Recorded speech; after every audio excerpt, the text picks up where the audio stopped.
Hi ಸ್ನೇಹಿತರೆ, ನಾನು ನಂಜನಾಯ್ಕ್, ಸ್ಪರ್ಧಾ ಕರ್ನಾಟಕ ಅಕಾಡೆಮಿ ಶಿವಮೊಗ್ಗ, ಸ್ಪರ್ಧಾ ಕರ್ನಾಟಕ ಯೂಟ್ಯೂಬ್ ಚಾನಲ್ಗೆ ನಿಮಗೆಲ್ಲರಿಗೂ ಕೂಡ ಆತ್ಮೀಯವಾದ ಸ್ವಾಗತ. ಸ್ನೇಹಿತರೆ, ರಾಜ್ಯದಲ್ಲಿ ಪ್ರೆಸೆಂಟ್ ಸುದ್ದಿಯಲ್ಲಿರುವಂತಹ ಒಂದು ಪೋಸ್ಟ್ ಯಾವುದಪ್ಪ ಅಂದರೆ ಲ್ಯಾಂಡ್ ಸರ್ವೇರ್ ಅಂತ. ಭೂಮಾಪಕರ ಹುದ್ದೆಗೆ ಸಂಬಂಧಪಟ್ಟಂತೆ ಎಕ್ಸ್ಟ್ರಾ ಪೋಸ್ಟನ್ನು ಅಡಿಷನ್ ಮಾಡಿಬಿಟ್ಟು ಮತ್ತೆ ಡಿಸೆಂಬರ್ 9ರವರೆಗೂ ಅಪ್ಲಿಕೇಶನ್ ಹಾಕೋಕ್ಕೆ ಅವಕಾಶವನ್ನು ಕೊಟ್ಟಿದ್ದಾರೆ. ನಿಮಗೆ ಅದ್ರ ಬಗ್ಗೆ ಹೆಚ್ಚಿನ ಮಾಹಿತಿ ಬೇಕಂದರೆ ಸ್ಪರ್ಧಾ ಕರ್ನಾಟಕ ಯೂಟ್ಯೂಬ್ ಚಾನಲಲ್ಲಿ ಆ ಪೋಸ್ಟ್ಗಳು ಎಷ್ಟೆಷ್ಟಿದೆ ಅಂತ ಕ್ಲಿಯರ್ ಆಗಿರುವಂಥ ಒಂದು ಮಾಹಿತಿಯನ್ನು ಕೊಟ್ಟಿದ್ದೀನಿ. ಆ ವಿಡಿಯೋನ ನೀವು ವಾಚ್ ಮಾಡ್ಬೋದು. ನೋಡಿ, ಈ ಲ್ಯಾಂಡ್ ಸರ್ವೇರ್ ಭೂಮಾಪಕರ ಹುದ್ದೆಗೆ ಸಂಬಂಧಪಟ್ಟಂತೆ ಈ ಜಿಯೋಗ್ರಫಿ ವಿಷಯದ ಮೇಲೆ ಕೆಲವೊಂದು ಪ್ರಶ್ನೆಗಳನ್ನು ಕೇಳ್ತಾನೆ. ಆ ಜಿಯೋಗ್ರಫಿ ವಿಷಯದಲ್ಲಿ ಪೇಪರ್ ಫಸ್ಟು ಮತ್ತು ಪೇಪರ್ ಸೆಕೆಂಡ್ ಎರಡರಲ್ಲೂ ಕಾನ್ಸೆಪ್ಟ್ ಇರೋದ್ರಿಂದ ಆ ಎರಡೂ ಪೇಪರಿಗೂ ಕೂಡ ನಿಮಗೆ ಏನಾಗುತ್ತಪ್ಪ ಅಂದರೆ ಯೂಸ್ ಆಗುವಂತಹ MCQ ಕ್ವಶನ್ಸನ್ನು ಇವತ್ತು ನಾನು ಅನಾಲಿಸಿಸ್ ಮಾಡ್ತಾ ಹೋಗ್ತೀನಿ. ಅದಕ್ಕಿಂತ ಮುಂಚಿತವಾಗಿ ಸ್ನೇಹಿತರೆ, ಸ್ಪರ್ಧಾ ಕರ್ನಾಟಕ ಯೂಟ್ಯೂಬ್ ಚಾನಲಿಗೆ ಯಾರು ಸಬ್ಸ್ಕ್ರೈಬ್ ಆಗಿಲ್ಲೋ ಎಲ್ಲರೂ ಕೂಡ ಸಬ್ಸ್ಕ್ರೈಬ್ ಆಗಿ ಬೆಲ್ ಬಟನ್ ಒತ್ತಿ ನೋಟಿಫಿಕೇಶನ್ ಪಡ್ಕೊಳ್ರಿ ಅಂತ ಹೇಳ್ತಾ, ಸ್ನೇಹಿತರೆ, ಈ ಒಂದು ಲ್ಯಾಂಡ್ ಸರ್ವೇರ್ ಹುದ್ದೆಗೆ ಸಂಬಂಧಪಟ್ಟಂತೆ ಸ್ಪರ್ಧಾ ಕರ್ನಾಟಕ ಅಕಾಡೆಮಿ ತಂಡದಿಂದ ನಾವು ಒಂದು ಮೊಬೈಲ್ ಆ್ಯಪನ್ನು ಕೂಡ ಲಾಂಚ್ ಮಾಡಿದ್ದೀವಿ. ಸೊ ನೋಡಿ, ಪೇಪರ್ ಸೆಕೆಂಡಿಗೆ ಸಂಬಂಧಪಟ್ಟಂತೆ ಮ್ಯಾಥ್ಸು, ಫಿಸಿಕ್ಸು, ಜಿಯೋಗ್ರಫಿಯನ್ನು ಒಳಗೊಂಡಿರುವಂತಹ ಪೇಪರ್ ಸೆಕೆಂಡು ಕೂಡ ನಿಮಗೆ ಈ ಒಂದು ಮೊಬೈಲ್ ಆ್ಯಪಲ್ಲಿ ಸಿಗುತ್ತೆ. ಅದರ ಜೊತೆಗೆ land surveyor general paper plus paper 2 ಇರುವಂತಹ ಕೋರ್ಸು ಕೂಡ ಸಪ್ರೇಟ್ ಇದೆ. ಸೊ ಯಾರಿಗೆ ಎರಡೂ ಬೇಕೋ ಎರಡನ್ನು ಕೂಡ ಪರ್ಚೇಸ್ ಮಾಡ್ಕೋಬೋದು, ಅಥವಾ ಸಿಂಗಲ್ ಬೇಕಂದ್ರೂ ಕೂಡ ನೀವು ಪರ್ಚೇಸ್ ಮಾಡ್ಕೋಬೋದು. ಎರಡೂ ಕೂಡ ಅವಕಾಶ ಇರುತ್ತೆ. ಹಾಗೆ ಇನ್ನೇನು PDO ಎಕ್ಸಾಮಿಗೆ ಸಂಬಂಧಪಟ್ಟಂತಹ ಒಂದು ಮೊಬೈಲ್ ಆ್ಯಪಲ್ಲಿ PDO ಕೋರ್ಸನ್ನು ಕೂಡ ಲಾಂಚ್ ಮಾಡಿದ್ದೀವಿ. ಅದರ ಜೊತೆಗೆ ಬೀಟ್ ಫಾರೆಸ್ಟರ್ ಹುದ್ದೆಗೆ ಸಂಬಂಧಪಟ್ಟಂತಹ ಕೋರ್ಸ್ಗಳು ನಿಮಗೆ ಸಿಗ್ತಾ ಹೋಗ್ತವೆ. ಓಕೆ ಸ್ನೇಹಿತರೆ, ಸೊ ಆ ನಿಟ್ಟಿನಲ್ಲಿ ಯಾರಿಗೆ ಆಫ್ಲೈನ್ ಕ್ಲಾಸಸ್ಸಿಗೆ ಬರೋಕ್ಕಾಗಲ್ವೋ ನೀವು ಆನ್ಲೈನ್ ಕ್ಲಾಸಸ್ಸನ್ನು ಕೂಡ ನೀವು ಪಡ್ಕೋಬೋದು. ನಿಮ್ಮ ಸ್ನೇಹಿತರಿಗೂ ಕೂಡ ಇದನ್ನು ಪರಿಚಯ ಮಾಡಿಕೊಡ್ರಿ. ಹಾಗೆ ಸ್ಪರ್ಧಾ ಕರ್ನಾಟಕ ಅಕಾಡೆಮಿಯ ವತಿಯಿಂದ ನಾವು ಒಂದು ಮ್ಯಾಗ್ಝಿನನ್ನು ರಿಲೀಸ್ ಮಾಡಿದ್ದೀವಿ. ಈ ಪಂಚಾಯತ್ ರಾಜ್ ಕಾಯಿದೆ 1993 ಅಂತ, ಅಂದರೆ RDPRಗೆ ಸಂಬಂಧಪಟ್ಟಂತೆ. ಇದು PDO ಎಕ್ಸಾಮ್ ಆಗಿರ್ಬೋದು, ಅದರ್ ಕಾಂಪಿಟೇಟಿವ್ ಎಕ್ಸಾಮ್ಸ್ ಎಲ್ಲದರಲ್ಲೂ ಕೂಡ ಪ್ರಶ್ನೆಯಾಗಿ ಈ ಒಂದು ಮ್ಯಾಗಝಿನಲ್ಲಿ ವಿಷಯಗಳನ್ನು ಒಳಗೊಂಡಿರುತ್ತೆ.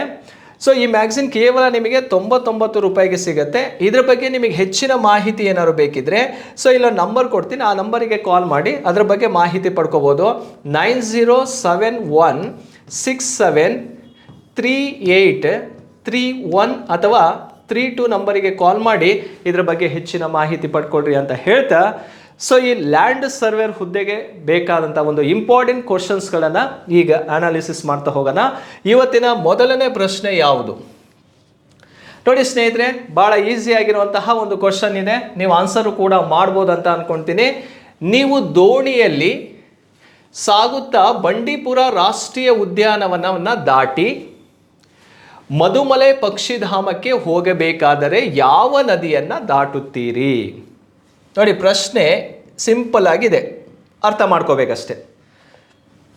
ದೋಣಿಯಲ್ಲಿ ಸಾಗುತ್ತಾ ಬಂಡೀಪುರ ರಾಷ್ಟ್ರೀಯ ಉದ್ಯಾನವನವನ್ನು ದಾಟಿ ಹೋಗ್ತೀವಿ.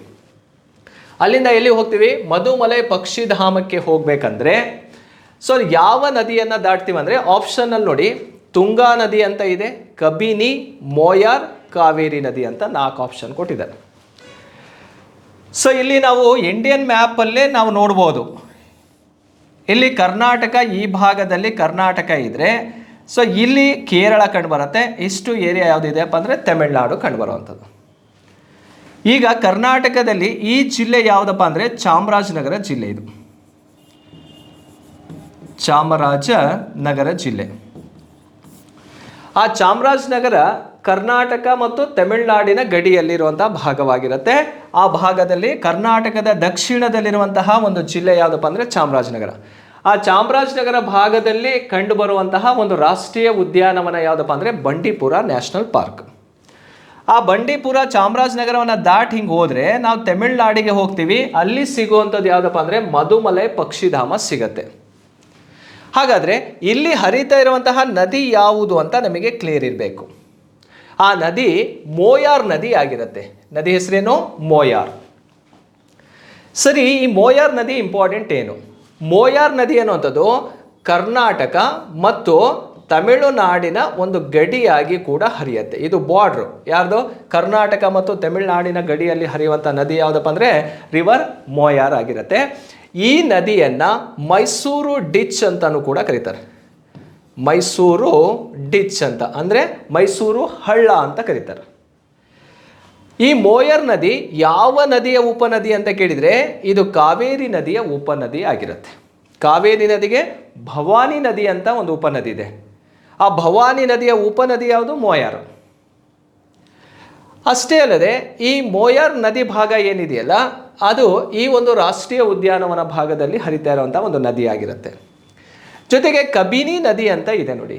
ಕಬಿನಿ ನದಿನೂ ಕೂಡ ಯಾವ ನದಿಯ ಉಪನದಿಯಪ್ಪ ಅಂದರೆ ಇದು ಕಾವೇರಿ ನದಿಯ ಉಪನದಿ.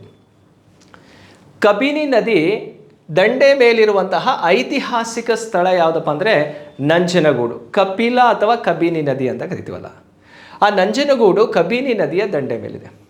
ಹಾಗೆ ತುಂಗಾ ನದಿ ಅಂದ್ಕೂಡಲೇ ನಮಗೆ ಶಿವಮೊಗ್ಗ ಜಿಲ್ಲೆಯಲ್ಲಿ ಹರಿಯುವಂತಹ ಪ್ರಮುಖ ನದಿ ಯಾವುದಪ್ಪ ಅಂದರೆ ತುಂಗಾ ನದಿ. ಅದು ಶಿವಮೊಗ್ಗ ನಗರದಲ್ಲಿ ಹರಿಯುತ್ತೆ. ಈ ತುಂಗಾ ನದಿಯ ಭಾಗದಲ್ಲಿ ಸಕ್ಕರೆ ಬೈಲು ಆನೆ ಬಿಡಾರ ಅಂತ ಇದೆ. ಸಕ್ಕರೆ ಬೈಲು ಎಲಿಫೆಂಟ್ ಕ್ಯಾಂಪ್ ಇದೆ. ಯಾವ ನದಿ ದಂಡೆ ಮೇಲೆ, ತುಂಗಾ ನದಿ. ಅದರ ಜೊತೆಗೆ ಮಂಡಗದ್ದೆ ಪಕ್ಷಿಧಾಮ ಅಂತ ಇದೆ ತೀರ್ಥಹಳ್ಳಿಯಲ್ಲಿ. ಮಂಡಗದ್ದೆ ಪಕ್ಷಿಧಾಮ, ಮಂಡಗದ್ದೆ ಬರ್ಡ್ ಸೆಂಚುರಿನೂ ಸಹ ಯಾವ ನದಿ ದಂಡೆ ಮೇಲಿದೆಯಪ್ಪ ಅಂದರೆ ಅದು ತುಂಗಾ ನದಿಯ ದಂಡೆ ಮೇಲಿರುವಂಥದ್ದು. ಸೊ ಈ ರೀತಿ ನದಿಗಳನ್ನು ಇಟ್ಕೊಂಡು ಪ್ರಶ್ನೆಯನ್ನು ಕೇಳ್ತಾನೆ. ಹಾಗಾದರೆ ಯಾವ ನದಿಯನ್ನು ದಾಟಿದರೆ ಮಧುಮಲೈ ಪಕ್ಷಿಧಾಮಕ್ಕೆ ಹೋಗ್ಬೋದು ನಾವು, ಮೋಯಾರ್ ನದಿಯನ್ನು ದಾಟಿದರೆ ಹೋಗ್ಬೋದು. ಇದು ಮೊದಲನೇ ಪ್ರಶ್ನೆಗೆ ಉತ್ತರ ಯಾವುದನ್ನೋದು ನಮಗೆ ಕ್ಲಿಯರ್ ಇದೆ. ಹಾಗೆ ಎರಡನೇ ಪ್ರಶ್ನೆಗೆ ಹೋಗೋಣ ಸ್ನೇಹಿತರೆ. ರಾಮದೇವರ ಬೆಟ್ಟ ಅಭಯಾರಣ್ಯ ಡ್ಯಾಸ್ ಸಂರಕ್ಷಿಸುವ ಸಲುವಾಗಿ ಸೂಚಿಸಲಾಗಿದೆ ಅಂತ ಇದೆ. ಆಪ್ಷನ್ ನೋಡಿ, ರಣಹದ್ದುಗಳು, ಸೋಮಾರಿತನದ ಕರಡಿಗಳು, ಹುಲಿಗಳು, ಆನೆಗಳು ಅಂತ ಇದೆ. ನೋಡಿ, ರಾಮದೇವರ ಬೆಟ್ಟ ಎಲ್ಲಿದೆಯಪ್ಪ ಅಂದರೆ ರಾಮನಗರ ಜಿಲ್ಲೆಯಲ್ಲಿ ಇರುವಂಥದ್ದು. ರಾಮನಗರ ಜಿಲ್ಲೆಯಲ್ಲಿ ಇರುವಂಥದ್ದು ರಾಮದೇವರ ಬೆಟ್ಟ. ಆ ರಾಮದೇವರ ಬೆಟ್ಟದ ಭಾಗದಲ್ಲಿ ರಣಹದ್ದು ಧಾಮ ಕಂಡುಬರುತ್ತೆ. ಯಾವುದಿದೆ, ರಣಹದ್ದು ಧಾಮ. ಸೊ ಈ ಭಾರತದ ಮೊಟ್ಟ ಮೊದಲ ಅಥವಾ ಏಕೈಕ ಪ್ರಮುಖ ರಣಹದ್ದು ಧಾಮ ಯಾವುದಪ್ಪ ಅಂದರೆ ರಾಮದೇವರ ಬೆಟ್ಟ ರಣಹದ್ದು ಧಾಮ. ರಾಮನಗರ ಜಿಲ್ಲೆಯಲ್ಲಿ ರಾಮದೇವರ ಬೆಟ್ಟದಲ್ಲಿ ಕಂಡುಬರೋದು. ರಣಹದ್ದುಗಳನ್ನು ಸಂರಕ್ಷಣೆ ಮಾಡೋದಕ್ಕೋಸ್ಕರ ಈ ಒಂದು ಪ್ರದೇಶವನ್ನು ಕನ್ಸರ್ವೇಷನ್ ರಿಸರ್ವ್ ಅಂತ ಡಿಕ್ಲೇರ್ ಮಾಡ್ಕೊಂಡಿರುವಂಥದ್ದು. ಹಾಗಾದರೆ ಸೋಮಾರಿ ಕರಡಿ ಧಾಮ ಕರ್ನಾಟಕದಲ್ಲಿ ಎಲ್ಲಿದೆ? ಒಂದು ದರೋಜಿ ಕರಡಿ ಧಾಮ ಅಂತ ಕಂಡುಬರುತ್ತೆ. ದರೋಜಿ ಕರಡಿ ಧಾಮ. ಸೊ ಈ ದರೋಜಿ ಕರಡಿ ಧಾಮ ಎಲ್ಲಿದೆ ಅಂತ ಕೇಳಿದರೆ ಬಳ್ಳಾರಿ ಜಿಲ್ಲೆಯಲ್ಲಿರುವಂತಹ ಒಂದು ಕರಡಿ ಧಾಮ. ಅದರ ಜೊತೆಗೆ ಗುಡೇಕೋಟೆ ಕರಡಿ ಧಾಮ ಅಂತ ಇದೆ. ಗುಡೇಕೋಟೆ ಕರಡಿ ಧಾಮ ಅದು ಕೂಡ ವಿಜಯನಗರ ಜಿಲ್ಲೆಯಲ್ಲಿ ಕಂಡುಬರುತ್ತೆ. ಎರಡು ಬಳ್ಳಾರಿ ಜಿಲ್ಲೆಯಲ್ಲಿತ್ತು, ಈಗ ಜಿಲ್ಲೆ ಸಪರೇಟ್ ಆದ ನಂತರ ವಿಜಯನಗರ ಜಿಲ್ಲೆಯಲ್ಲಿ ಗುಡೇಕೋಟೆ ಇದೆ. ಮತ್ತೊಂದು ಅರಸೀಕೆರೆ ಕರಡಿ ಧಾಮ ಅಂತ ಇದೆ. ಹಾಸನ ಜಿಲ್ಲೆ ಅರಸೀಕೆರೆಯಲ್ಲಿ ಕರಡಿ ಧಾಮ ಇದೆ. ಕರ್ನಾಟಕದಲ್ಲಿ 3 ಪ್ರಮುಖ ಕರಡಿ ಧಾಮಗಳನ್ನು ನೋಡ್ತೀವಿ. ಒಂದು ದರೋಜಿ ಕರಡಿ ಧಾಮ, ಗುಡೇಕೋಟೆ ಕರಡಿ ಧಾಮ, ಮತ್ತೊಂದು ಯಾವುದಪ್ಪ ಅಂದರೆ ಅರಸೀಕೆರೆ ಕರಡಿ ಧಾಮ ಅಂತ ಕಂಡುಬರುತ್ತೆ. ಈ 3 ಕರಡಿ ಧಾಮಗಳನ್ನು ಸಂರಕ್ಷಣೆ ಮಾಡೋದಕ್ಕೋಸ್ಕರ ಆ ಪ್ಲೇಸನ್ನು ನಾವು ಫೈನಲ್ ಮಾಡಿರೋದು. ನೆಕ್ಸ್ಟು ಹುಲಿಗಳಿಗೆ ಸಂಬಂಧಪಟ್ಟಂತೆ ಕರ್ನಾಟಕದಲ್ಲಿ ಹುಲಿ ಸಂರಕ್ಷಿತ ಪ್ರದೇಶಗಳು ಎಲ್ಲೆಲ್ಲಿದೆ? ಕಾಳಿ ಅಂತ ಇದೆ ಉತ್ತರ ಕನ್ನಡ ಜಿಲ್ಲೆಯಲ್ಲಿ, ಭದ್ರಾ ಅಂತ ಇದೆ ಚಿಕ್ಕಮಗಳೂರು ಜಿಲ್ಲೆಯಲ್ಲಿ, BRT ಮಲೈ ಮಹದೇಶ್ವರ, ಓಕೆ, ಬಂಡೀಪುರ, ಇವೆಲ್ಲವೂ ಕೂಡ ಹುಲಿ ಸಂರಕ್ಷಿತ ತಾಣಗಳಾಗಿರ್ತವೆ ಕರ್ನಾಟಕಕ್ಕೆ ಸಂಬಂಧಪಟ್ಟಂತೆ. ಅದರ ಜೊತೆಗೆ ಆನೆಗಳಿಗೆ ಸಂಬಂಧಪಟ್ಟಂತೆ ಬಂಡೀಪುರ ಮತ್ತು ನಾಗರಹೊಳೆ ಕರ್ನಾಟಕದಲ್ಲಿ ಅತಿ ಹೆಚ್ಚು ಆನೆಗಳನ್ನು ಇರುವಂತಹ ಒಂದು ಪ್ರದೇಶ ಆಗಿರುತ್ತೆ. ಬಂಡೀಪುರ ಮತ್ತು ನಾಗರಹೊಳೆ ಭಾಗವನ್ನು ನೋಡ್ಬೋದು. ಸೊ ಎರಡನೇ ಪ್ರಶ್ನೆಗೆ ಸರಿ ಉತ್ತರ ಯಾವುದು? ರಣಹದ್ದುಗಳನ್ನು ಸಂರಕ್ಷಣೆ ಮಾಡುವಂತಹ ಒಂದು ಪ್ರದೇಶ ರಾಮದೇವರ ಬೆಟ್ಟ ಅಭಯಾರಣ್ಯ. ಓಕೆ, ಹಾಗಾದರೆ ಮೂರನೇ ಪ್ರಶ್ನೆಗೆ ಹೋಗೋಣ ಸ್ನೇಹಿತರೆ. ಹಂಗರಕಟ್ಟೆ, ತದ್ರಿ, ಬೇಲಿಕೇರಿ. ನೋಡಿ, ಹಂಗರಕಟ್ಟೆ ಅಂತ ಇದೆ, ತದ್ರಿ ಇದೆ, ಬೇಲಿಕೇರಿ, ಇವುಗಳೆಲ್ಲ ಏನು ಅಂತ ಕೇಳಿದ್ದಾರೆ. ನೋಡಿ ಆಪ್ಷನ್ ನೋಡಿ, ಕರ್ನಾಟಕದ ಬಂದರುಗಳು ಅಂತ ಇದೆ, ಕರ್ನಾಟಕದ ತೀರ್ಥಯಾತ್ರಾ ಸ್ಥಳಗಳು ಅಥವಾ ದೇಗುಲಗಳಿರುವಂತಹ ಸ್ಥಳಗಳು ಅಂತ ಇದೆ, ದಕ್ಷಿಣ ಭಾರತದ ಬೆಟ್ಟಗುಡ್ಡಗಳು ಅಂತ ಇದೆ, ಕರ್ನಾಟಕದ ಹಳ್ಳಿಗಳು ಅಂತ ಇದೆ.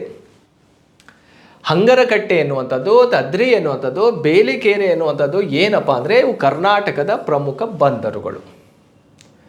ಅರಬ್ಬಿ ಸಮುದ್ರ ಜೊತೆಗೆ ಗಡಿಯನ್ನು ಹಂಚಿಕೊಂಡಿರುವಂಥ ಕರ್ನಾಟಕದ ಪ್ರಮುಖ ಬಂದರುಗಳಾಗಿರುತ್ತೆ ಹಂಗರಕಟ್ಟೆ, ತದ್ರಿ, ಬೇಲಿಕೆರೆ.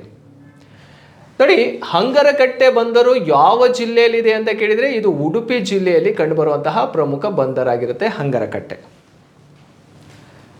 ತದ್ರಿ ಮತ್ತು ಬೇಲಿಕೆರೆ ಬಂದರುಗಳು ಯಾವ ಜಿಲ್ಲೆಯಲ್ಲಿದೆಯಪ್ಪ ಅಂದರೆ ಉತ್ತರ ಕನ್ನಡ ಜಿಲ್ಲೆಯಲ್ಲಿರುವಂತಹ ಪ್ರಮುಖ ಬಂದರುಗಳಾಗಿರ್ತವೆ.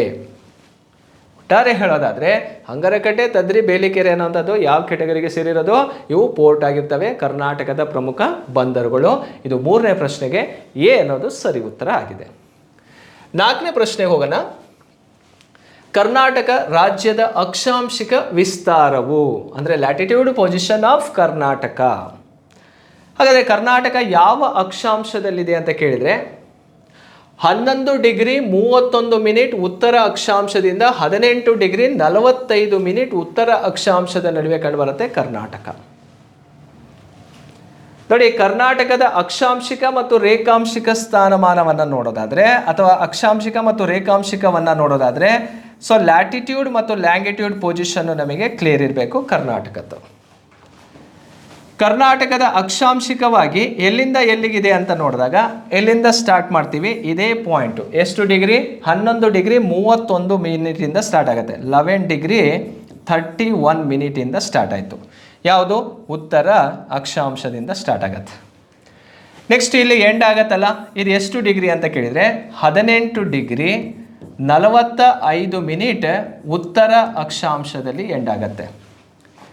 ಹಾಗೆ ರೇಖಾಂಶಿಕ ಸ್ಥಾನ ಅಂತ ಕೇಳಿದಾಗ ನೋಡಿ 74 ಡಿಗ್ರಿ 12 ಮಿನಿಟ್ ಪೂರ್ವ ರೇಖಾಂಶದಿಂದ ಕರ್ನಾಟಕ ಸ್ಟಾರ್ಟ್ ಆಗುತ್ತೆ. ನೆಕ್ಸ್ಟು 78 ಡಿಗ್ರಿ 40 ಮಿನಿಟ್ ಪೂರ್ವ ರೇಖಾಂಶದಲ್ಲಿ ಕರ್ನಾಟಕ ಎಂಡ್ ಆಗುತ್ತೆ. ಇದು ಲ್ಯಾಟಿಟ್ಯೂಡ್ ಮತ್ತು ಲ್ಯಾಂಗಿಟ್ಯೂಡ್ ಪೊಸಿಷನ್ ಆಫ್ ಕರ್ನಾಟಕ. ಕರ್ನಾಟಕದ ಉತ್ತರದ ತುತ್ತ ತುದಿ ಬೀದರ್ ಜಿಲ್ಲೆ ಔರಾ ತಾಲೂಕಿನ ಮುಖೇಡ. ದಕ್ಷಿಣದ ತುತ್ತ ತುದಿ ಚಾಮರಾಜನಗರ ಜಿಲ್ಲೆ ಗುಂಡ್ಲುಪೇಟೆ ಅಥವಾ ಮೋಯಾರ್ ನದಿ ಅಂತ ಅವಾಗಲೇ ಹೇಳಿದ್ದೀನಿ, ಅದು ಲಾಸ್ಟ್ ಪಾಯಿಂಟು. ಪೂರ್ವದ ತುತ್ತ ತುದಿ ಯಾವುದಪ್ಪ ಅಂದರೆ ಕೋಲಾರ ಜಿಲ್ಲೆಯ ಮುಳಬಾಗಿಲು. ಪಶ್ಚಿಮದ ತುತ್ತ ತುದಿ ಯಾವುದಪ್ಪ ಅಂದರೆ ಉತ್ತರ ಕನ್ನಡ ಜಿಲ್ಲೆಯ ಕಾರವಾರ. ಇದು western last point, northern last point, southern ಮತ್ತು ಈಸ್ಟರ್ನ್ ಲಾಸ್ಟ್ ಪಾಯಿಂಟ್ ಯಾವುದು ಅಂತ ಗೊತ್ತಿರಬೇಕಾಗತ್ತೆ. ಇದು ಅಕ್ಷಾಂಶಿಕವಾಗಿ 2ನೇ ಆನ್ಸರ್ ಅನ್ನೋದು ಅಥವಾ ಆಪ್ಷನ್ ಇಲ್ಲಿ ಸರಿಯಾಗಿರುತ್ತೆ. ನೆಕ್ಸ್ಟ್ ಹೋಗೋಣ ಸ್ನೇಹಿತರೆ. ಕೆಳಗಿನವುಗಳಲ್ಲಿ ತಪ್ಪಾದ ಜೋಡಿಯನ್ನು ಆರಿಸಿ ಅಂತ ಇದೆ. ಯಾವುದು ರಾಂಗ್ ಇದೆ ಅಂತ. ಇಲ್ಲಿ ಒಂದು ಸೈಡಲ್ಲಿ ಡ್ಯಾಮ್ ಇದೆ, ಇನ್ನೊಂದು ಸೈಡಲ್ಲಿ ಜಿಲ್ಲೆಗಳನ್ನು ಕೊಟ್ಟಿದ್ದಾರೆ ಅಷ್ಟೇ. ತುಂಗಭದ್ರಾ ಅಣೆಕಟ್ಟು, ತುಂಗಭದ್ರಾ ಡ್ಯಾಮ್ ಇದೆಯಲ್ಲ, ಯಾವ ಜಿಲ್ಲೆಯಲ್ಲಿದೆ ಅಂದರೆ ವಿಜಯನಗರ ಜಿಲ್ಲೆಯಲ್ಲಿದೆ. ಇದು ಸರಿ. ಫಸ್ಟು ಬಳ್ಳಾರಿ ಜಿಲ್ಲೆಯಲ್ಲಿತ್ತು, ಹೊಸಪೇಟೆ. ಈಗ ಅದು ಯಾವ ಜಿಲ್ಲೆಯಾಗಿದೆ? ವಿಜಯನಗರ ಜಿಲ್ಲೆ ಭಾಗಕ್ಕೆ ಸೇರ್ಪಡೆಯಾಗಿರೋದ್ರಿಂದ ವಿಜಯನಗರ ಜಿಲ್ಲೆ ಸರಿ, ತುಂಗಭದ್ರಾ ಅಣೆಕಟ್ಟು. ಹಾರಂಗಿ ಜಲಾಶಯ ಎಲ್ಲಿದೆ ಅಂತ ಕೇಳಿದರೆ ಕೊಡಗು ಜಿಲ್ಲೆಯಲ್ಲಿ ಕಂಡುಬರುತ್ತೆ. ಕುಶಾಲನಗರದ ನಿಯರೆಸ್ಟ್ ಇರುವಂಥ ಒಂದು ಡ್ಯಾಮ್ ಹಾರಂಗಿ ಜಲಾಶಯ. ನದಿನೂ ಕೂಡ ಹಾರಂಗಿನೇ, ತುಂಗಭದ್ರಾ ನದಿ ತುಂಗಭದ್ರಾನೇ. ಕೃಷ್ಣರಾಜಸಾಗರ ಅಣೆಕಟ್ಟು ಅಂದರೆ KRS ಡ್ಯಾಮ್, ಕೃಷ್ಣರಾಜಸಾಗರ ಜಲಾಶಯ ಮೈಸೂರು ಜಿಲ್ಲೆ ಅಂತ ಇದೆ. ಮೈಸೂರು ಜಿಲ್ಲೆಯಲ್ಲಿ ಇಲ್ಲ, ಅದಿರುವಂಥದ್ದು ಎಲ್ಲಪ್ಪ ಅಂದರೆ ಮಂಡ್ಯ ಜಿಲ್ಲೆಯಲ್ಲಿ ಕಂಡುಬರುತ್ತೆ. ಎಲ್ಲಿದೆ ಅದು? ಮಂಡ್ಯ ಜಿಲ್ಲೆಯಲ್ಲಿ ಇರೋದು. ಹಾಗಾಗಿ ತಪ್ಪಾಗಿರೋದು ಯಾವುದು? ಸಿ ಅನ್ನೋದು ತಪ್ಪಾಗಿದೆ. ಕಾರಂಜ ಅಣೆಕಟ್ಟು ಬೀದರ್ ಜಿಲ್ಲೆಯಲ್ಲಿ ಕಂಡುಬರುತ್ತೆ. ಇದು ಕೂಡ ಸರಿ. ಕಾರಂಜ ನದಿಗೆ ಕಟ್ಟಿರುವಂತಹ ಒಂದು ಜಲಾಶಯವಾಗಿರುತ್ತೆ. ಹಾಗಾದರೆ 5ನೇ ಪ್ರಶ್ನೆಗೆ ಸರಿಯಾದಂತಹ ಉತ್ತರ ಯಾವುದಂದರೆ ಸಿ ಸರಿಯಾಗಿರುವಂಥ ಉತ್ತರವಾಗಿರುತ್ತೆ. ಆದರೆ ರೈಟ್ ಆನ್ಸರ್ ಏನಾಗಿರಬೇಕು? ಮಂಡ್ಯ ಜಿಲ್ಲೆ ಅಂತ ಆಗಬೇಕಾಗತ್ತೆ. ಓಕೆ, ಇದು 5ನೇ ಪ್ರಶ್ನೆಗೆ ಸರಿ ಉತ್ತರವನ್ನು ನೋಡಾಯಿತು.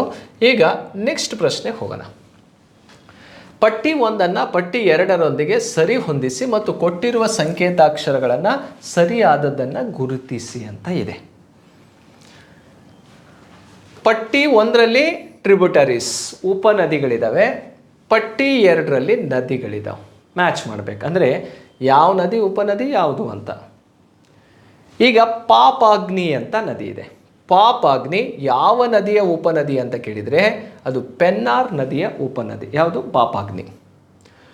ಮೂಸಿ ಇದೆಯಲ್ಲ, ಯಾವ ನದಿ ಉಪನದಿ ಅಂದರೆ ಅದು ಕೃಷ್ಣಾ ನದಿಯ ಉಪನದಿ ಮೂಸಿ. ಪೂರ್ಣಾ ನದಿ ಗೋದಾವರಿ ನದಿಯ ಉಪನದಿ, ಹಗರಿ ತುಂಗಭದ್ರಾ ನದಿಯ ಉಪನದಿ ಆಗಿರುತ್ತೆ. ಇಲ್ಲಿ ಕೆಳಗಡೆ ಆಪ್ಷನ್ ಕೂಡ ಇದ್ದಾವೆ, ಯಾವುದು ಸರಿ ಅಂತ ನೋಡ್ಬೇಕು. ಒಂದನೇದಕ್ಕೆ 2 ಸರಿ ಇದೆ, ಒಂದನೇದಕ್ಕೆ ಯಾವುದಿದೆ 2 ಸರಿ ಇದೆ. 2 ಎಲ್ಲೆಲ್ಲಿದೆ ನೋಡಿ, ಬಿ ಯಲ್ಲೂ ಕೂಡ 2 ಇದೆ, ಹಾಗೆ ಡಿ ಯಲ್ಲೂ ಕೂಡ 2 ಇದೆ. ಇಲ್ಲಿ ಸಿ ತಪ್ಪು, ಎ ತಪ್ಪು ಅನ್ನೋದು ನಮಗಿಲ್ಲೇ ಸಿಕ್ಬಿಡ್ತು. ನೆಕ್ಸ್ಟ್ 2ನೇದು ಮೂಸಿ ಕೃಷ್ಣಾ ನದಿಯ ಉಪನದಿ ಅಂತ ಇದೆ. ಹಾಗಾದರೆ ಕೃಷ್ಣ ಅನ್ನೋದು 4th ಪ್ಲೇಸಲ್ಲಿದೆ. ಎಲ್ಲಿದೆಯಪ್ಪ ಅಂದರೆ ಇಲ್ಲಿ 2 ಇದೆ, ಇಲ್ಲಿ 4 ಇದೆ, ಇಲ್ಲಿ ನೋಡಿ ಇಲ್ಲಿ 3 ಇದೆ. ಹಾಗಾಗಿ ಇದು ತಪ್ಪು ಅಂತ ನಾವಿಲ್ಲೇ ಕಂಡುಹಿಡ್ಕೋಬೋದು. ನೆಕ್ಸ್ಟ್ ನೋಡಿ, ಪೂರ್ಣ ಅನ್ನೋ ಗೋದಾವರಿ 1 ಇದೆ, ಹಗರಿ ಅನ್ನೋದು 3 ಆಪ್ಷನಲ್ಲಿದೆ. ಸರಿಯಾದಂಥ ಉತ್ತರ ಯಾವುದಪ್ಪ ಅಂದರೆ ಡಿ ಇಲ್ಲಿ ಸರಿಯಾಗಿರುತ್ತೆ. ಎಷ್ಟನೇ ಪ್ರಶ್ನೆಗೆ? 6ನೇ ಪ್ರಶ್ನೆಗೆ. ಓಕೆ, ನೆಕ್ಸ್ಟು 7ನೇ ಪ್ರಶ್ನೆಗೆ ಹೋಗೋಣ. ಕೆಳಗಿನವುಗಳಲ್ಲಿ ಯಾವುದು ಸರಿಯಾಗಿ ಹೊಂದಾಣಿಕೆ ಆಗುವುದಿಲ್ಲ ಅಂತ ಇದೆ. ಕುಮಾರಧಾರ ಅಂತ ಒಂದು ನದಿ ಇದೆ, ಎಗಚ್ಚಿ, ಕಾರಂಜ, ಹಿರನ್ ಎನ್ನುವಂಥ ನದಿಯನ್ನು ಕೊಟ್ಟಿದ್ದಾರೆ. ಈಗ ನೋಡಿ, ಕುಮಾರಧಾರ ಎನ್ನುವಂತಹ ನದಿ ಯಾವ ನದಿಯ ಉಪನದಿ ಅಂದರೆ ಅರ್ಕಾವತಿ ನದಿಯ ಉಪನದಿ ಅಲ್ಲ, ಇದು ತಪ್ಪಾಗಿದೆ. ಹಾಗಾದರೆ ಕುಮಾರಧಾರ ಎನ್ನುವಂಥದ್ದು ಯಾವ ನದಿಯ ಉಪನದಿ ಅಂದರೆ ಅದು ನೇತ್ರಾವತಿ ನದಿಯ ಉಪನದಿ. ನೇತ್ರಾವತಿ, ಕ್ಲಿಯರಾ? ನೇತ್ರಾವತಿ ನದಿ ಉಪನದಿ. ಅದೇ ತಪ್ಪನ್ನೋದು ಇಲ್ಲೇ ಸಿಕ್ಬಿಡ್ತು ನಮಗೆ. ಆನ್ಸರು ಯಾವುದು ಅಂತ ಕೇಳಿದರೆ ಈ ಕುಮಾರಧಾರ ಎ ಅನ್ನೋದು. ಎಗಚ್ಚಿ ಅನ್ನುವಂಥದ್ದು ಹೇಮಾವತಿ ನದಿ ಉಪನದಿ, ಕಾರಂಜ ಎನ್ನುವಂಥದ್ದು ಮಾಂಜ್ರಾ ನದಿಯ ಉಪನದಿ, ಹಿರನ್ ಎನ್ನುವಂಥದ್ದು ನರ್ಮದಾ ನದಿಯ ಉಪನದಿ. ಈ 3 ಸರಿ ಇದ್ದಾವೆ, 1 ಮಾತ್ರ ತಪ್ಪಿದೆ, ಎ ಅನ್ನೋದು ತಪ್ಪಾಗಿರುತ್ತೆ. 7ನೇ ಪ್ರಶ್ನೆಗೆ ಎ ಅನ್ನೋದು ಸರಿಯಾದಂಥ ಉತ್ತರ. 8ನೇ ಪ್ರಶ್ನೆಗೆ ಹೋಗೋಣ ಸ್ನೇಹಿತರೆ. ಸ್ಟೇಟ್ಮೆಂಟ್ ವೈಸಲ್ಲಿ ತುಂಬ ಲೆಂತ್ ಪ್ರಶ್ನೆ ಎತ್ತಿದ್ದಾರೆ, ಬಟ್ ಆಪ್ಷನ್ ಭಾಳ ಚಿಕ್ಕದಾಗಿದೆ. ಹೇಗಿದೆ ನೋಡಿ ಕ್ವಶನ್. ತಮಿಳುನಾಡು, ಕರ್ನಾಟಕ, ಆಂಧ್ರ ಪ್ರದೇಶಗಳಲ್ಲಿ ಅಧಿಕ ಕ್ಷೇತ್ರವನ್ನು ಆವರಿಸಿರುವ ಹಾಗೂ ಅಂದರೆ ಮ್ಯಾಕ್ಸಿಮಮ್ ಏರಿಯಾ ಕವರ್ ಆಗಿದೆ. ಎಲ್ಲೆಲ್ಲಿ? ತಮಿಳುನಾಡು, ಕರ್ನಾಟಕ, ಆಂಧ್ರ ಪ್ರದೇಶ್. ಹಾಗೂ ಹರಳಿನ ಆಕೃತಿಯಲ್ಲಿ ಅಂದರೆ ಸ್ಯಾಂಡ್ ಮಿಕ್ಸ್ ಆಗಿರುತ್ತೆ, ಸ್ಯಾಂಡ್ ಇರುತ್ತೆ, ಮರಳಿನಿಂದ ಕೂಡಿರುತ್ತೆ. ಹರಳಿನ ಆಕೃತಿಯಲ್ಲಿ ಬಂಡೆಗಳು ಅಗ್ನಿ ಮತ್ತು ರೂಪಾಂತರ ಅಂದರೆ ಇಗ್ನಿಯಸ್ ರಾಕ್ಸ್ ಪ್ಲಸ್ ಮೆಟಮಾರ್ಫಿಕ್ ರಾಕ್ಸಿಂದ ಏನಾಗಿರುತ್ತೆ, ಶಿಲೆಗಳಾಗಿ ಒಡೆಯಲ್ಪಟ್ಟಿರುತ್ತೆ. ಅಂದರೆ ಎರೋಸನ್ ಆಗುತ್ತೆ ಅಥವಾ ಏನಾಗ್ತಾ ಹೋಗುತ್ತೆ, ಅದು ಡೆನ್ಯುಡೇಷನ್ ಆರ್ ವೆದರಿಂಗ್ ಆಗುತ್ತೆ, ಸವೆತಕ್ಕೆ ಒಳಪಡುತ್ತೆ. ಸವೆದು ಕಬ್ಬಿಣದ ಆಕ್ಸೈಡ್ ಪ್ರಮಾಣವನ್ನು ಹೆಚ್ಚಾಗಿರುತ್ತೆ, ಫೆರಸ್ ಆಕ್ಸೈಡ್ ಇರುತ್ತೆ. ಸೊ ಅತ್ಯಧಿಕ ಸಾರವನ್ನು ಉಳ್ಳಂತಹ ಮಣ್ಣು ಎಂದರೆ, ಇಲ್ಲಿ ಅರ್ಥ ಮಾಡ್ಕೋಬೇಕಾಗಿರೋದು 3 ರಾಜ್ಯಗಳಲ್ಲಿ ಇದೆ. ಯಾವ್ಯಾವುದು? ತಮಿಳುನಾಡು, ಕರ್ನಾಟಕ, ಆಂಧ್ರದಲ್ಲಿದೆ. ಇದು ಹರಳಿನ ಆಕಾರವನ್ನು ಹೊಂದಿರುತ್ತೆ, ಅಂದರೆ ಮರಳಿನಿಂದ ಕೂಡಿರುತ್ತೆ. ಅಗ್ನಿಶಿಲೆ ಮತ್ತು ಪದರು ಶಿಲೆಗಳಿಂದ ನಿರ್ಮಾಣವಾಗಿರುತ್ತೆ. ಓಕೆ, ಸೊ ಅಷ್ಟೇ ಅಲ್ಲದ್ರೆ ಈ ಮಣ್ಣಿನಲ್ಲಿ ಯಾವ ಅಂಶ ಹೆಚ್ಚಾಗಿರುತ್ತಪ್ಪ ಅಂದರೆ ಕಬ್ಬಿಣದ ಆಕ್ಸೈಡ್ ಪ್ರಮಾಣ ಹೆಚ್ಚಾಗಿರುತ್ತೆ, ಫೆರಸ್ ಆಕ್ಸೈಡ್ ಇರುತ್ತೆ. ಹಾಗಾಗಿ ಕಬ್ಬಿಣದ ಆಕ್ಸೈಡ್ ಪ್ರಮಾಣ ಹೆಚ್ಚಾಗಿರೋದ್ರಿಂದ ಈ ಮಣ್ಣನ್ನು ಏನಂತ ಕರಿತೀವಿ ಅಂದರೆ ಕೆಂಪು ಮಣ್ಣು ಅಂತ ಕರಿತೀವಿ ಅಷ್ಟೇ. ಕೆಂಪು ಮಣ್ಣು ಕೆಂಪಾಗಿ ಇರಲು ಕಾರಣ ಏನಪ್ಪ ಅಂದರೆ ಫೆರಸ್ ಆಕ್ಸೈಡ್ ಜಾಸ್ತಿ ಇರೋದ್ರಿಂದ. ಅಷ್ಟಲ್ಲದೆ ಭಾರತದಲ್ಲೇ ಕೆಂಪು ಮಣ್ಣು ಅತಿ ಹೆಚ್ಚು ಇರುವಂಥ ರಾಜ್ಯ ಯಾವುದಪ್ಪ ಅಂದರೆ ತಮಿಳುನಾಡು. ನೆಕ್ಸ್ಟ್ ಎಲ್ಲಿದೆ? ಕರ್ನಾಟಕದ ದಕ್ಷಿಣ ಕರ್ನಾಟಕದಲ್ಲಿ ಕಂಡುಬರುತ್ತೆ, ಹಾಗೆ ಆಂಧ್ರ ಪ್ರದೇಶದಲ್ಲೂ ಕೂಡ ಕೆಂಪು ಮಣ್ಣು ಹೆಚ್ಚಾಗಿ ಕಂಡುಬರುತ್ತೆ. ಸೊ ಹಾಗಾಗಿ ಈ ಒಂದು ಪ್ರಶ್ನೆಗೆ ಸರಿಯಾದಂಥ ಉತ್ತರ ಯಾವುದು? ಎ. ಕಪ್ಪು ಮಣ್ಣು ಯಾವುದರಿಂದ ಆಯಿತು? ಇದು ಬಸಾಲ್ಟ್ ಶಿಲೆಗಳ ಶಿಥಲೀಕರಣದಿಂದ ಆಗುತ್ತೆ. Weathering of basalt rocks. ಅರಣ್ಯ ಮಣ್ಣು, ಫಾರೆಸ್ಟ್ ಸಾಯಿಲ್ ಅಂತ ಕೇಳಿದಾಗ ಅರಣ್ಯ ಪ್ರದೇಶದಲ್ಲಿ ಮರ ಗಿಡಗಳು ಎಲೆಗಳನ್ನು ಉದುರಿಸ್ತವೆ, ಅದು ಕೊಳೆತು ಮಣ್ಣಿನೊಂದಿಗೆ ಸೇರಿ ಆ ಮಣ್ಣಾಗತ್ತೆ. ಅದನ್ನು ಫಾರೆಸ್ಟ್ ಸಾಯಿಲ್ ಅಂತ ಕರಿತೀವಿ, ಪರ್ವತ ಮಣ್ಣು ಅಂತ ಕೂಡ ಕರಿಬೋದು. ಮೆಕ್ಕಲು ಮಣ್ಣು ಹೇಗಾಯಿತು? ಆಲ್ಯುವಿಯಲ್ ಸಾಯಿಲ್ ಹೇಗಾಗತ್ತಂದರೆ ನದಿಗಳ ಸಂಚಯನ ಕಾರ್ಯದಿಂದ ನಿರ್ಮಾಣವಾಗುತ್ತೆ. ರಿವರ್ ಡೆಪಾಸಿಟಿಂದ ಫಾರ್ಮೇಷನ್ ಆಗುವಂಥ ಸಾಯಿಲ್ ಯಾವುದಪ್ಪ ಅಂದರೆ ಮೆಕ್ಕಲು ಮಣ್ಣು ಆಗಿರುತ್ತೆ. ಓಕೆ, ಸೊ 8ನೇ ಪ್ರಶ್ನೆಗೆ ಸರಿಯಾದಂಥ ಉತ್ತರ ಯಾವುದು? ಕೆಂಪು ಮಣ್ಣು ಆಗಿರುತ್ತೆ. ಓಕೆ, 9ನೇ ಪ್ರಶ್ನೆ ಹೋಗಲ್ಲ ನೋಡಿ. ಇದು ಕೂಡ ಅಷ್ಟೇ ಲೆಂತಿ ಪ್ರಶ್ನೆ, ಬಟ್ ಆನ್ಸರ್ ಮಾತ್ರ ಸ್ಮಾಲ್ ಇದೆ. ಏನು? ಚಿರಾಪುಂಜಿ ಎಂದರೆ ಕಿತ್ತಲೆ ಭೂಮಿ ಎಂದರ್ಥ. ದೀರ್ಘಕಾಲಿಕ ಮಳೆಯ ಹೊರತಾಗಿಯೂ ಚಿರಾಪುಂಜಿ ತೀವ್ರವಾದ ನೀರಿನ ಕೊರತೆಯನ್ನು ಎದುರಿಸುತ್ತದೆ ಮತ್ತು ನಿವಾಸಿಗಳು ಆಗಾಗ್ಗೆ ಒಂದು ಕುಡಿಯಲು ಯೋಗ್ಯವಾದ ನೀರನ್ನು ಪಡೆಯಲು ಮೈಲುಗಟ್ಟಲೆವರೆಗೆ ಏನು ಮಾಡಬೇಕಾಗತ್ತೆ, ಹೋಗಬೇಕಾಗತ್ತೆ, ಅಂದರೆ ಚಾರಣ ಮಾಡಬೇಕಾಗತ್ತೆ. ಅಂದರೆ ಕುಡಿಯೋದಕ್ಕೆ ನೀರು ಬೇಕು ಅಂತ ಭಾಳಷ್ಟು ದೂರ ಹೋಗಿ ನೀರನ್ನು ತರಬೇಕಾಗತ್ತೆ. ಆ ಪ್ರಪಂಚದಲ್ಲೇ ಅತಿ ಹೆಚ್ಚು ಮಳೆ ಪಡೆಯುವಂಥ ಭಾಗ ಚಿರಾಪುಂಜಿಯಲ್ಲಿ. ನೋಡಿ, ಕರ್ನಾಟಕದ ಕೆಳಗಿನ ಯಾವ ಸ್ಥಳವನ್ನು ದಕ್ಷಿಣದ ಚಿರಾಪುಂಜಿ ಎಂದು ಕರೆಯುತ್ತಾರೆ? ಕರ್ನಾಟಕದಲ್ಲಿ ಆ ಪ್ಲೇಸ್ ಇದೆ, ಅದನ್ನು ದಕ್ಷಿಣ ಭಾರತದ ಚಿರಾಪುಂಜಿ ಅಂತಲೇ ಕರೀತಾರೆ. ಯಾವ ಪ್ಲೇಸಿಗೆ ಅಂತ ಕೇಳಿರೋವಂಥದ್ದು. ಯಾವುದನ್ನು ಕರೀತಾರಪ್ಪ ಅಂದರೆ ಆಗುಂಬೆಯನ್ನು ಕರೀತಾರೆ. ದಕ್ಷಿಣ ಭಾರತದ ಚಿರಾಪುಂಜಿ ಯಾವುದಪ್ಪ ಅಂದರೆ ಆಗುಂಬೆ. ಯಾಕಂದರೆ ದಕ್ಷಿಣ ಭಾರತದಲ್ಲಿ ಅತಿ ಹೆಚ್ಚು ಮಳೆ ಪಡೆಯುವಂತಹ ಸ್ಥಳ ಯಾವುದಪ್ಪ ಅಂದರೆ ಆಗುಂಬೆ ಆಗಿರುತ್ತೆ. ಓವರಾಲ್ ಭಾರತದಲ್ಲಿ ಅತಿ ಹೆಚ್ಚು ಮಳೆ ಪಡೆಯುವಂಥದ್ದು ಈಗ ಪ್ರೆಸೆಂಟ್ ಮೌಸಿನ್ ರಾಮ್ ಇದೆ. ಎರಡನೇ ಪೊಸಿಷನಲ್ಲಿರೋದು ಯಾವುದಪ್ಪ ಅಂದರೆ ಚಿರಾಪುಂಜಿ. ಓಕೆ, ಹಾಗಾಗಿ ಆಗುಂಬೆಯನ್ನು ದಕ್ಷಿಣ ಭಾರತದ ಚಿರಾಪುಂಜಿ ಅಂತ ಕರೀತಾರೆ, ಕರ್ನಾಟಕದ ಈ ಪ್ಲೇಸಿಗೆ. ಓಕೆ, ನೆಕ್ಸ್ಟ್ ನೋಡಿ, ಕೆಮ್ಮಣ್ಣಗುಂಡಿ ಅಂತ ಕೇಳಿದರೆ ಚಿಕ್ಕಮಗಳೂರು ಜಿಲ್ಲೆಯಲ್ಲಿರುವಂತಹ ಒಂದು ಹಿಲ್ ಸ್ಟೇಷನ್, ಗಿರಿಧಾಮ ಅದು. ಈ ಕೆಮ್ಮಣ್ಣಗುಂಡಿ ಯಾವುದಕ್ಕೆ ಫೇಮಸ್ ಅಪ್ಪ ಅಂದರೆ ಇದನ್ನು ಕೃಷ್ಣ ರಾಜೇಂದ್ರ ಬೆಟ್ಟ ಅಂತಲೂ ಕೂಡ ಕರೀತಾರೆ. ಹಿಲ್ ಸ್ಟೇಷನ್ ಇದೆ, ಗಿರಿಧಾಮ ಇದೆ, ಕೃಷ್ಣ ರಾಜೇಂದ್ರ ಬೆಟ್ಟ ಅಂತಲೂ ಕೂಡ ಕರೀತಾರೆ ಕೆಮ್ಮಣ್ಣಗುಂಡಿಯನ್ನು. ಹಾಗೆ ಮುಳಬಾಗಿಲು ನೋಡಿ, ಕೋಲಾರ ಜಿಲ್ಲೆಯಲ್ಲಿರೋದು. ಕರ್ನಾಟಕದಲ್ಲಿ ಮೊದಲು ಸೂರ್ಯ ಹುಟ್ಟುವಂಥ ಸ್ಥಳ ಯಾವುದಪ್ಪ ಅಂದರೆ ಮುಳಬಾಗಿಲು. ಹಾಗೆ ಕರ್ನಾಟಕದ ಪೂರ್ವದ ತುದಿ ಯಾವುದಂದರೆ ಮುಳಬಾಗಿಲು, ಕೋಲಾರ ಜಿಲ್ಲೆಯಲ್ಲಿರುವಂಥದ್ದು. ಮಡಿಕೇರಿಯನ್ನು ಮಂಜಿನ ನಗರಿ ಅಂತಲೇ ಕರಿತೀವಿ. ಕಿತ್ತಲೆ ನಾಡು ಕೊಡಗು ಜಿಲ್ಲೆ ಆಗಿರುತ್ತೆ. ಸೊ ಈ ಭಾಗದಲ್ಲಿ ಕಿತ್ತಲೆ ಹಣ್ಣನ್ನು ಕೂಡ ಬೆಳೀತಾರೆ. ಅಷ್ಟೇ ಅಲ್ಲದೆ ಕರ್ನಾಟಕದ ಕಾಶ್ಮೀರ ಅಂತಲೂ ಕೂಡ ಕರಿತೀವಿ ಕೊಡಗು ಜಿಲ್ಲೆಯನ್ನು. ರೈಟ್. ಸೊ 9ನೇ ಪ್ರಶ್ನೆಗೆ ಸರಿ ಉತ್ತರ ಯಾವುದು? ಸಿ. ನೆಕ್ಸ್ಟು ಇವತ್ತಿನ ಕೊನೆಯ ಪ್ರಶ್ನೆಗೆ ಹೋಗೋಣ. KGFನ ಚಾಂಪಿಯನ್ ರೀಫ್ ಗಣಿಯ ಆಳ ಎಷ್ಟು ಡೀಪ್ ಇದೆ KGF ಅನ್ನುವಂಥದ್ದು? ನೋಡಿ, KGF ಆಳ ಎಷ್ಟಪ್ಪ ಅಂದರೆ 3217 ಮೀಟರಷ್ಟು ಆಳವನ್ನು ಹೊಂದಿದೆ KGF.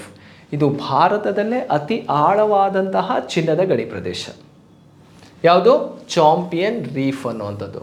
KGF ಎಲ್ಲಿದೆ? ಕೋಲಾರ ಗೋಲ್ಡ್ ಫೀಲ್ಡ್ ಅನ್ನೋದೇ KGF. ಕೋಲಾರದಲ್ಲಿ ಒಟ್ಟು 4 ಚಿನ್ನದ ಗಣಿ ಪ್ರದೇಶಗಳಿದಾವೆ. ಮೈಸೂರು ಗಣಿ ಅಂತ, ನಂದಿದುರ್ಗ, ಉರಿಗಾಂವ್, ಚಾಂಪಿಯನ್ ರೀಫ್.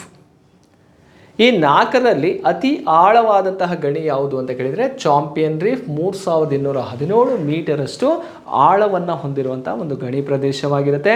ಈಗ ಪ್ರೆಸೆಂಟ್ ಕರ್ನಾಟಕದಲ್ಲೇ ಅಥವಾ ಭಾರತದಲ್ಲೇ ಅತಿ ಹೆಚ್ಚು ಚಿನ್ನ ಉತ್ಪಾದನೆ ಮಾಡ್ತಾ ಇರುವಂಥದ್ದು ರಾಯಚೂರಿನ ಹಟ್ಟಿಯಾಗಿರುತ್ತೆ. ಇಲ್ಲಿ ಮೈನಿಂಗ್ ಅಷ್ಟೊಂದು ನಡೀತಾ ಇಲ್ಲ. ಓಕೆ ಸ್ನೇಹಿತರೆ, ಇದು 10ನೇ ಪ್ರಶ್ನೆಗೆ ಎ ಅನ್ನೋದು ಸರಿಯಾದಂಥ ಉತ್ತರವಾಗಿರುತ್ತೆ.